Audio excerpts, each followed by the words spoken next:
I've gotten lots of questions, some via call and other SMS, and then people were asking me what's actually the meaning of IELTS. So I was taken aback in the sense that I've been busy talking about extreme words, soft words, not even knowing that some people needed to be up to date with what IELTS is all about. IELTS is actually an acronym for International English Language Testing System.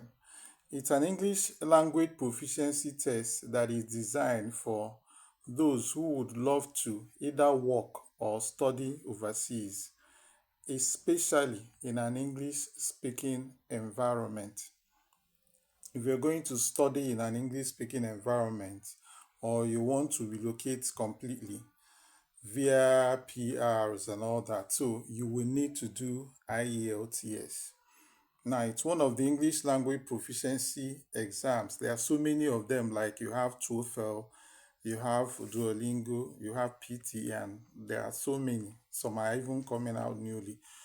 Now, they grade that exam using a banding system. So you have bands 0 to 1 to 9, band 0 to 9, and they mean different things.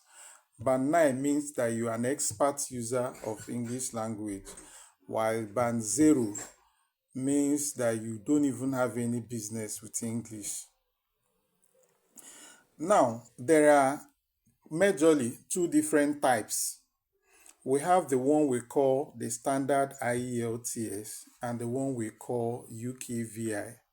The standard IELTS has just two types, the academic and the general training. The academic is for those that are going for studies, any kind of studies. In fact, medical doctors they usually do the academic version, irrespective of the fact that they are going for work, especially in the UK.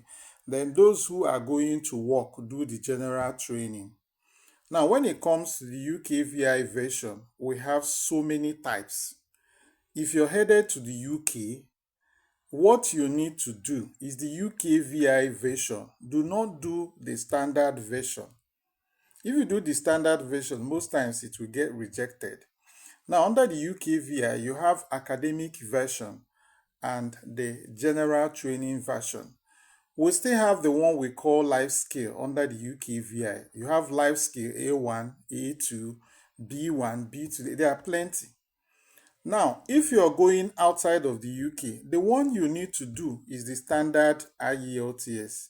In Nigeria, for instance, you could do the standard version anywhere in Nigeria. But when it comes to the UKVI, we have three or four centers for the UKVI. Lagos is one, Abuja is the second one, then Port Harcourt. I think there is Kano also. One other northern center is also there. So if you're headed to the UK, make sure you do the UKVI, not the standard version. If you're going to Canada, so long as you're not going to the UK, you can test outside of these regions, or if you want to still do yours there, it's not a problem. But if you're going outside of the UK, do the standard version. If you're going to the UK, do the academic, do the if you're going outside of the UK, do the standard. But if you're going to the UK, if you're certain you're headed to the UK, please do the UKVI version to avoid issues at the embassy. Again, your performance in IELTS is said to be either good or bad, depending on what you need the score for. For instance, if you need it for any form of immigration, usually they expect something above 7. Some countries will even ask for 8. But if you're going for studies, you might need 6, within 6, and maybe some schools will ask for 5.5 and all that. So when you hear that somebody failed IELTS, it doesn't necessarily mean that the person got 0. The meaning is that the person got something that was lower than what the person was asked to get. And we usually encourage people to train for the test, because most times when you go like twice, it appears like your scores are being shuffled. So that's why I advise people to train for the test so that you can get your required band score.